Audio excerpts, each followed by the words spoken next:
Maka sebagaimana urutan para ulama di dalam masalah fikih, mereka membahas setelah itu tentang salat ya. Maka majelis pada malam hari ini adalah tentang mawaqit as-salat, tentang waktu-waktu salat bidalil wa ta'lil, berdasarkan dalil maupun ta'lilnya para ulama rahimahullah ta'ala. Baik, kita bagi menjadi beberapa masalah sebagaimana biasanya. Masalah yang pertama adalah inna salata kanat 'alal mu'minina kitaban mawquta. Terlihat ya? Ini adalah sebuah ayat Al-Quran. Allah Subhanahu wa ta'ala menjelaskan dalam Al-Quran, inna salata, sesungguhnya salat itu kanat adalah 'alal mu'minina, atas orang-orang yang beriman, kitaban, sebuah kewajiban, mawquta, yang sudah ditetapkan waktunya. Ini dijelaskan oleh Allah Subhanahu wa ta'ala pada surat An-Nisa ayat yang ke-103. Inna salata kanat 'alal mu'minina kitaban mawquta. Mawquta ini dari kata-kata al-waqt, berarti sudah ditentukan waktunya. Karena itu berdasarkan ayat ini para ulama mengatakan bahwasanya salat itu hukum asalnya tidak boleh didahulukan, tidak boleh diakhirkan dari waktunya yang asal. Salat duhur tidak boleh dilakukan pada waktu salat asar. Salat asar tidak boleh dilakukan pada waktu salat duhur. Itu hukum asalnya. Tapi kalau ada dalil, maka kita diperbolehkan untuk mendahulukan dan mengakhirkan. Tapi kalau tidak ada dalil, maka kembali kepada hukum asal, yaitu tidak diperbolehkan mendahulukan maupun mengakhirkan. Seperti misalnya di dalam mazhab Syiah, yang saya tahu bahwasanya salat duhur boleh dijamak dengan asar, meskipun tanpa sebab. Salat maghrib boleh dijamak dengan isya, meskipun tanpa sebab. Nah, ini adalah sesuatu yang salah. Karena ini keluar dari inna salata kanat 'alal mu'minina kitaban mawquta. Duhur sudah ada waktunya, asar sudah ada waktunya. Enggak boleh digabung-gabungkan kecuali berdasarkan dalilnya. Kalau mereka menggabungkan tanpa dasar dalil atau menggabungkan tanpa ada sebab, ini berarti keluar dari kaidah asal ayat ini. Maka di dalam mazhab arba'ah, mazhab Syafi'i dan yang lain-lainnya, itu menggabungkan antara dua salat itu harus ada dalilnya. Harus ada ta'lilnya kalau memang tidak ada dalilnya. Tapi kalau tanpa sebab langsung digabungkan, maka itu adalah sebuah kesalahan. Karena itu sebagian orang kemudian mubalaghah dalam menyebut tentang orang-orang Syiah, mengatakan kalau kita Ahlus Sunnah punya salat 5 waktu. Kalau orang Syiah punya salat 3 waktu. Sebenarnya itu salah juga ya. Syiah juga salatnya 5 waktu. Hanya mereka membolehkan apa? Menjamak tanpa sebab. Tapi kalau kita tidak membolehkan menjamak kecuali dengan sebab. Nah, mari kita lihat nanti apa saja sebab-sebab yang memperbolehkan kita untuk menjamak antara dua salat itu pada majelis yang lain insyaallah taala. Baik, adapun tentang waktu salat, maka dalilnya disebutkan oleh Nabi sallallahu alaihi wasallam, dan dalil ini sudah ditampilkan oleh Al-Imam Muslim rahimahullahu taala di dalam kitab sahihnya. Kita bisa cari dengan kata kunci waktu salat di dalam Al-Jami' Shaghir. Hadis ini disebutkan oleh Al-Imam As-Suyuti. Kata kuncinya waktu salat zuhri.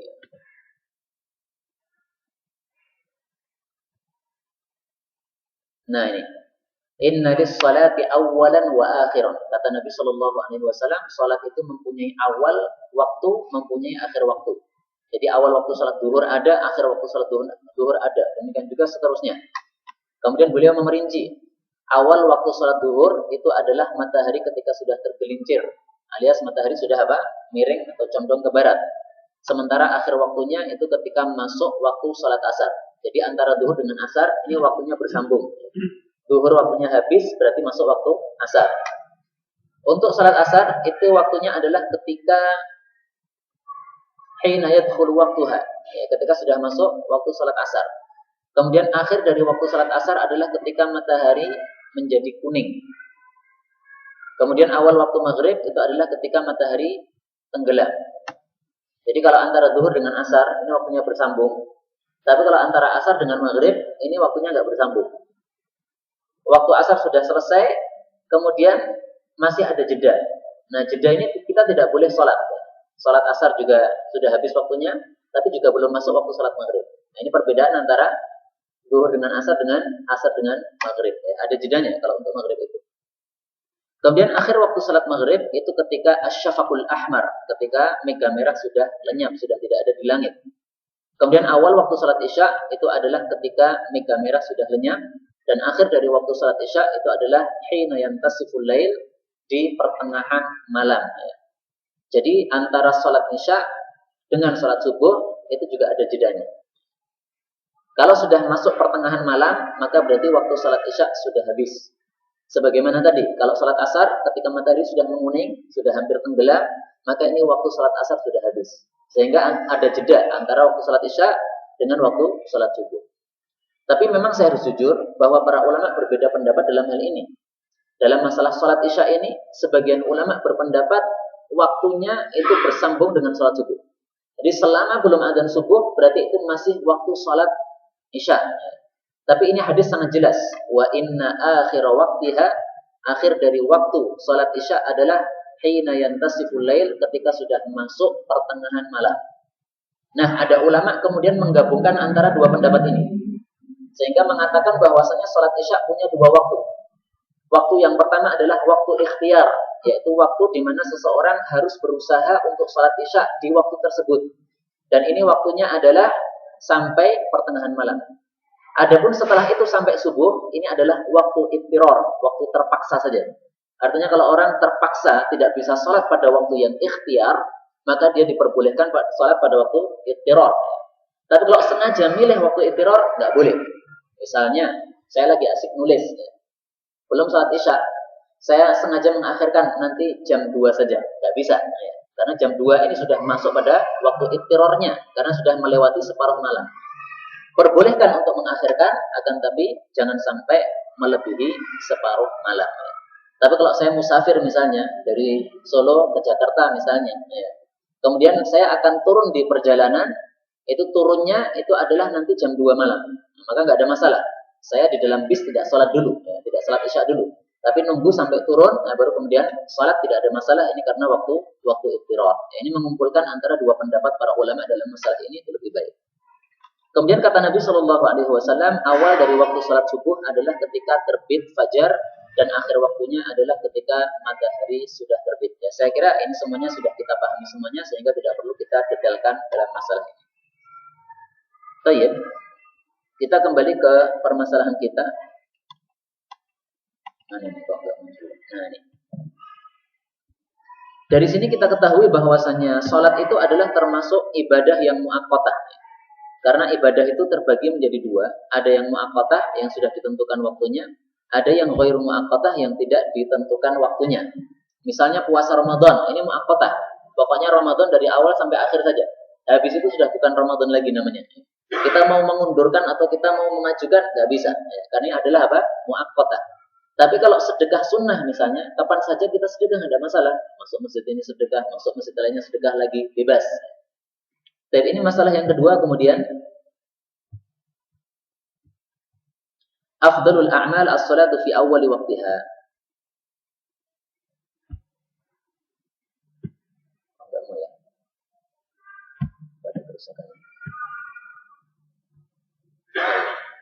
Amal paling utama adalah salat di awal waktunya.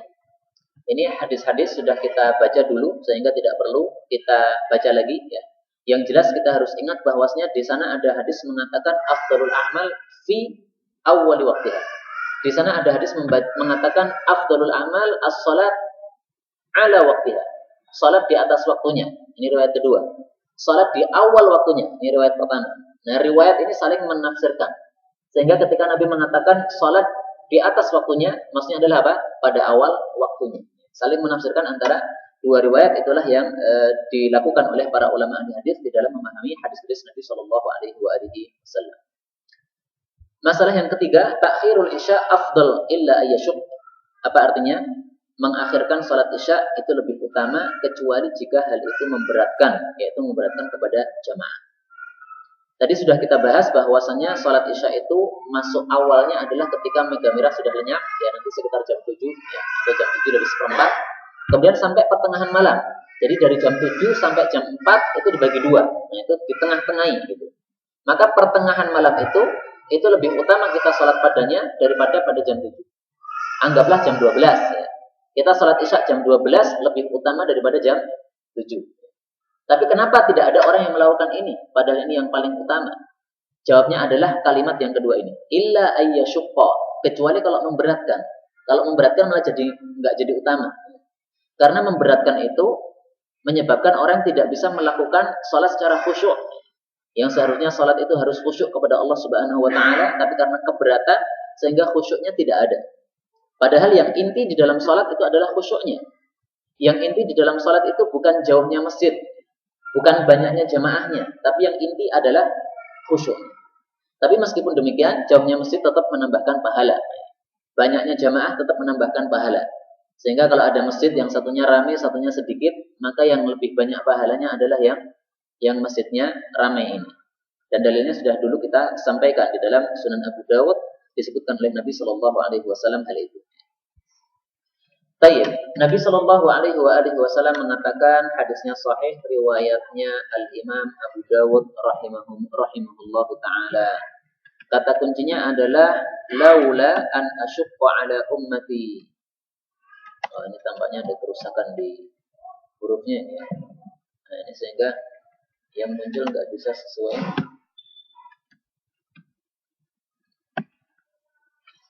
Tayyib.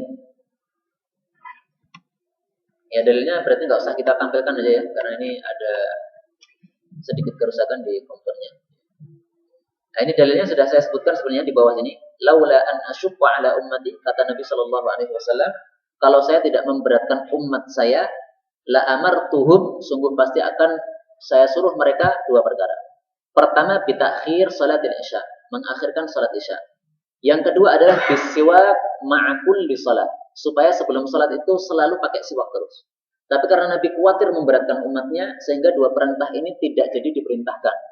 Tapi karena tidak jadi diperintahkan, tapi sudah ada niatan untuk memerintahkan, maka para ulama mengatakan berarti ini adalah afdaliyah, adalah keutamaan, bukan kewajiban. Berbeda kalau sesuatu yang sudah disampaikan oleh Nabi sebagai perintah, maka ini sudah jadi kewajiban.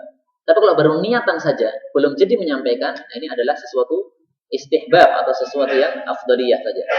Seperti misalnya Nabi Shallallahu Alaihi Wasallam pernah mengatakan, kalau saya besok masih hidup, tahun besok saya akan puasa 2 hari, yaitu tanggal 9 dan 10 bulan Muharram. Jadi puasa Asyura ditambahi dengan 1 hari sebelumnya, tanggal 9. Tapi ternyata Nabi pada tahun berikutnya sudah wafat.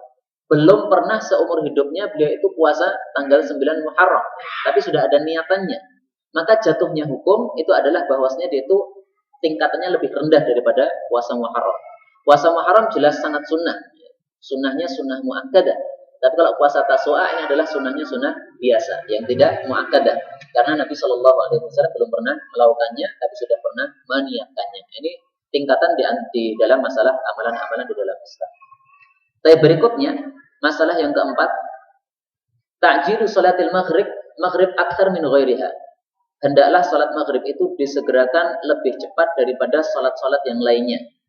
Jadi mungkin kalau sholat zuhur, sholat asar itu antara adzan dengan qomatnya misalnya 15 menit misalnya, maka untuk sholat maghrib jangan 15 menit ya, 5 menit atau 10 menit, lebih cepat ya. Karena Nabi Shallallahu Alaihi Wasallam mengatakan di dalam hadis, beliau mengatakan riwayat Abu Dawud ya, la yazalu ummati bi khair, umat saya senantiasa berada dalam kebaikan, malam yuakhirul maghrib, selama mereka itu tidak mengakhirkan sholat maghrib, ila ishtibakin nujum, sampai bintang-bintang itu ishtibak. Ishtibak itu artinya ishtibak itu arti asalnya gini, menggabungkan antara tangan dengan tangan, namanya ishtibak. Artinya ketika bintang itu sudah sangat banyak sehingga satu sama lain seperti sudah bergabung antara satu dengan yang lainnya, sudah kelihatan sangat banyak, nah itulah yang disebut sebagai ishtibakun nujum ya, bintang-bintang sudah bermunculan di langitan. Maka ini dimakruhkan. Kalau umat Islam sudah mengakhirkan salat maghrib, maka mereka tidak berada di dalam kebaikan lagi, sebagaimana mafhum mukhalafah dari hadis tersebut. Karena itu tidak disalahkan ketika seseorang itu misalnya membatasi antara azan maghrib dengan iqamat maghrib itu sekitar 3 menit saja misalnya, atau 4 menit saja. Pokoknya sekitar orang itu sholat 2 rakaat selesai, kemudian langsung qomat, nggak ada masalah. Jadi adzan, berdoa, sholat 2 rakaat. 2 rakaat kalau ringan itu kan cepat ya. 3 menit bisa, 4 menit bisa. Ya, maka kemudian langsung qomat, gak ada masalah, ini bagus. Bahkan dalam riwayat yang sahihain disebutkan Nabi Shallallahu Alaihi Wasallam itu mengqomati sholat maghrib ketika matahari terbenam. Artinya apa? Matahari terbenam langsung qomat.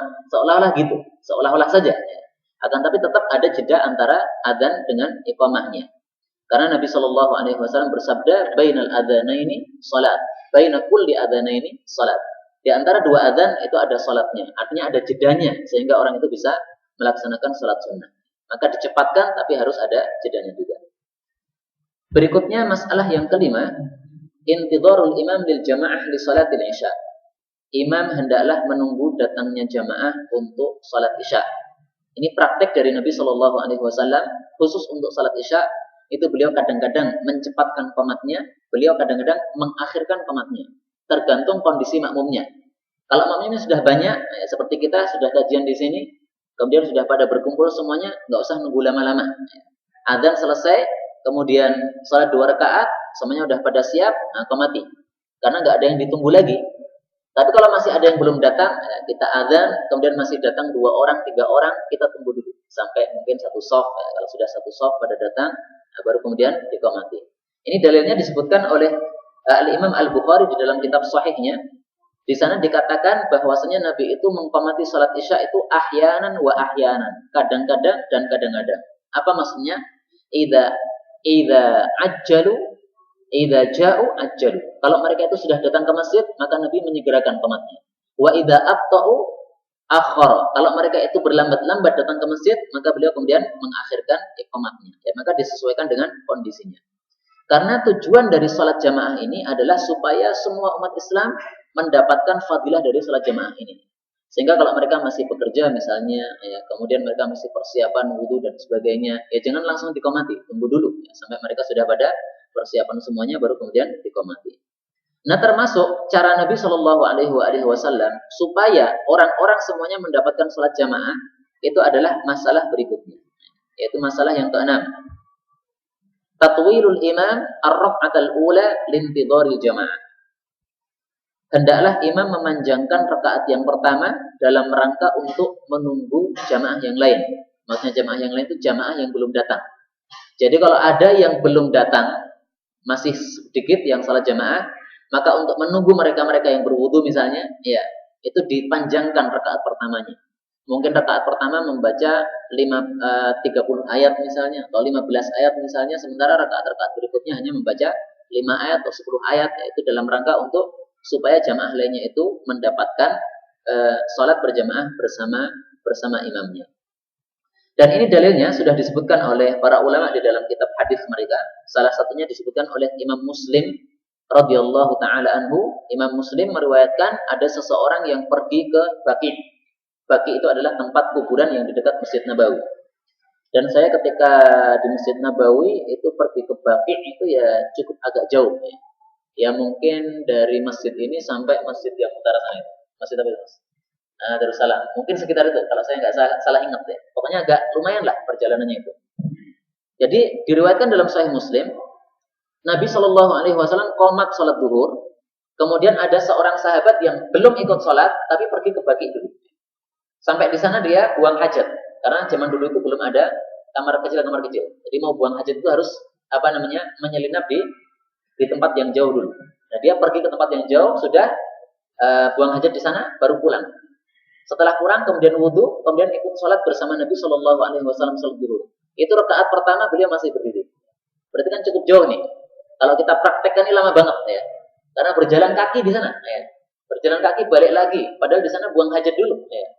Mungkin kencing, mungkin berak, wallahu a'lam, pokoknya dikatakan buang hajat. Nah, maka di dalam riwayat Imam Muslim dikatakan mimma yutawwiluha. Itu gara-gara Nabi itu memanjangkan rakaat yang pertama. Nah, hadisnya sampai di sini sudah titik. Kemudian para ulama ketika membaca hadis ini menafsirkan sendiri. Ya. Maksud dari Nabi ini memanjangkan rakaat pertama lebih panjang dari yang kedua, ketiga, dan keempat.